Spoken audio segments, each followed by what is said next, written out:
A shadow cannot just get up and walk away on its own. What is a shadow without the man who casts it? This is a Patreon sponsored review, and it is one that I was supposed to do last month to keep up with the schedule for some of these. I didn't get to it because I had an exceptionally busy month, and also it's a 3-hour movie, so it was hard to slot in the little bits of time that I had to work with. But I have now seen Kagemusha. Hope I didn't totally butcher that pronunciation. I probably did. This is an Akira Kurosawa film. I have only seen one other film from him, which is, I think it's pronounced Ron. That was a while ago, though. And I am obviously familiar in the broad strokes with Kurosawa. It's hard to be into film and to not be at least a little bit aware of him. But this one is set within a actual historical period in Japan, and it was an interesting watch for me. There are some times that I watch something that is very distinctly from another culture. Sometimes it might be certain anime, or it can be something like this, or it can be any number of things. But there are times that I am extremely aware that I am watching something that I do not have the full cultural context for. In the case of this, that means both historically in terms of the real life history that it's pulling from, and I don't even necessarily mean in terms of accuracy, but just like having that base of knowledge that I would assume most Japanese people would have at least some base of knowledge of, just like I have a base level knowledge of American history, but then also the different cultural context of just the way that film is used as a medium within Japanese culture and its history of filmmaking. I feel like to a certain degree, stuff has gotten a little bit more homogenized on kind of a global level in the last 20, 30 years or so. But I think you could feel those cultural differences a bit more with movies this old and older. This one's from the 80s, for the record. 1980 exactly, I think. 80 or 81. Early 80s. And there's a lot of interesting things going on here. I mean, the first thing that I'll say up front is and this happened to me, like, for point of reference, this happened to me with first season of Game of Thrones too. I had a very hard time remembering who was who and keeping all the characters straight. I definitely couldn't remember names. That having been said, it wasn't really a detriment in this case because everybody's goals are pretty much always extremely clear within any given scene. And that's not like just a matter of them saying out loud what their motivation is. It's funny. There is a lot of talking in this, but people don't express their inner lives very much. They talk a lot about logistics and tactics and politics, not a lot about how they feel. That's not to say that it's a cold film. You see how characters feel, and it gets demonstrated through specifics of the performance, a lot in the face at times. But the characters are all very closed off, and at least from my understanding of the period where it's set, that kind of makes sense. I haven't really talked about the plot. So I think this is set in the 16th century. I think I could be wrong about that. But it is set during a period where you had sort of warring clans in Japan for control of the country as a whole, led by these leaders who had a lot of respect for each other, and were very sort of monumental figures. Like they cast a very long shadow. And we are dealing initially with one Shinjin. And it opens with his brother having found an almost perfect double to be him. In cases where it is a good idea for them to have a body double out instead of the actual guy. And, having a Western point of view, my immediate thought is this going to be like a Prince of the Pauper situation, or is it going to be like lessons learned between, this not only commoner but thief who was going to be executed, and this lordly figure? No. None of that happens because the Shinjin dies pretty early into the movie.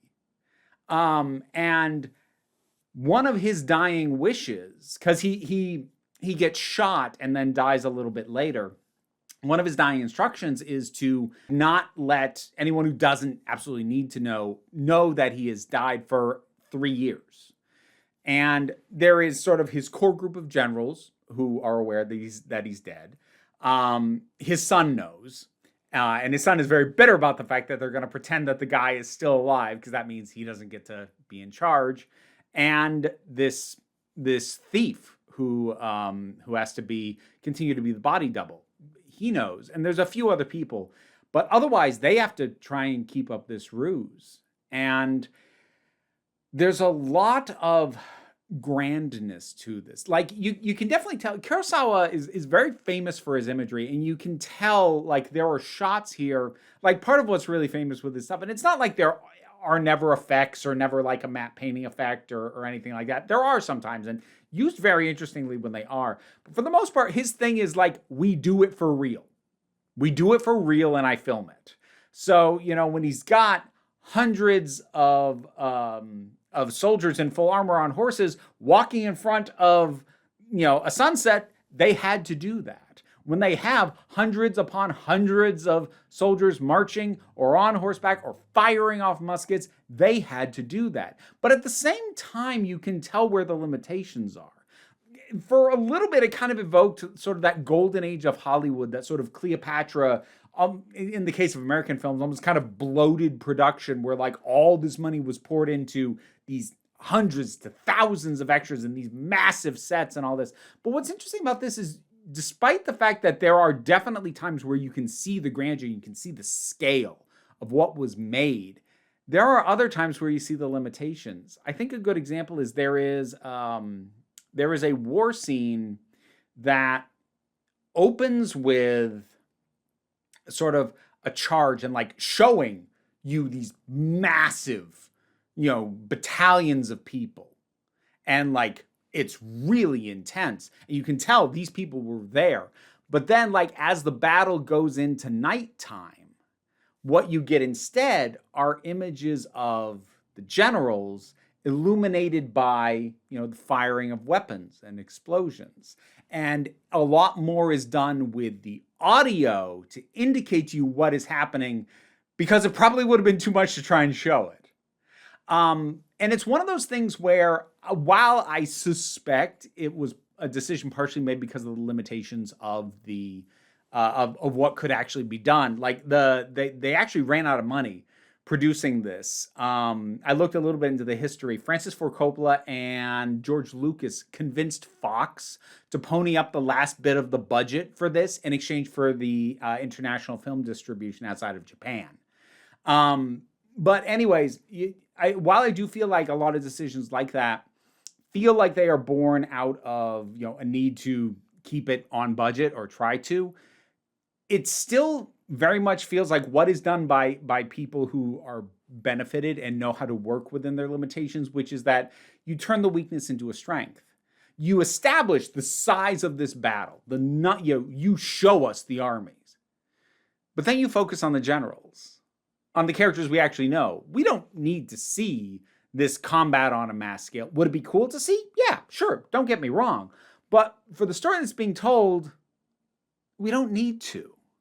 And a shocking amount of very vital plot-turning events happen off screen, and not just strictly for logistical reasons. Because some stuff happens off screen that they totally could have put. It wouldn't have been a matter of scale, but they still don't. It feels like Kurosawa leaned into the idea of like, we are dealing with the dominoes falling. We don't need to see what knocked them over. And I don't know if that was like a deliberate thematic choice, but it feels like it was, it's one of those instances where it really benefits, where you can tell you're dealing with someone who puts a lot of artistic intent into what they do. Is sometimes you might actually read artistic intent in something that just kind of happened.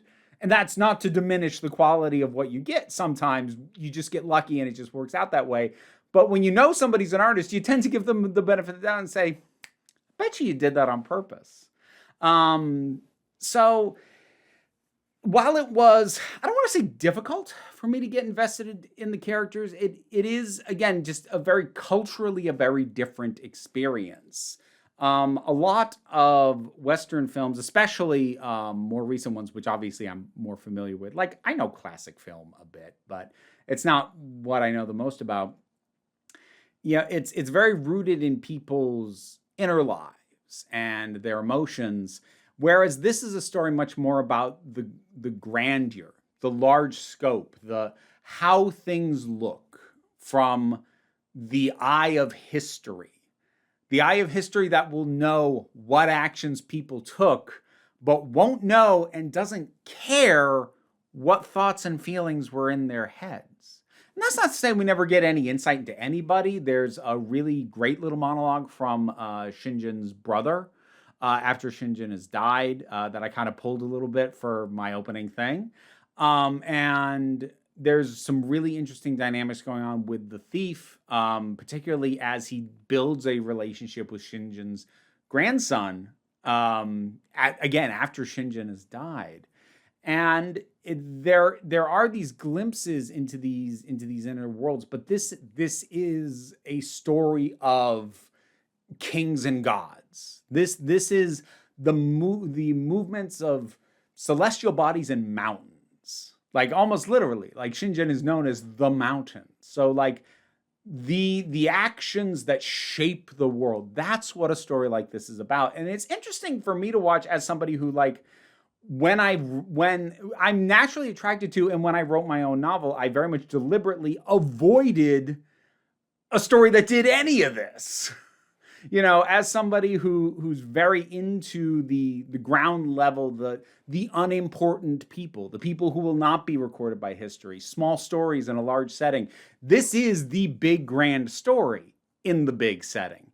And while it's not something that I am normally as much pulled towards, it is always interesting to see, especially when it's done this meticulously and this carefully.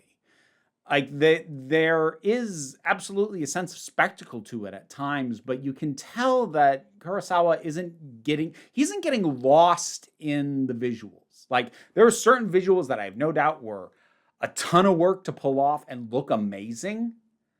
But a whole lot of the movie is just people sitting down talking. You know, that's it. That's what they do for most of it. And in pretty low-key locations a lot of the time.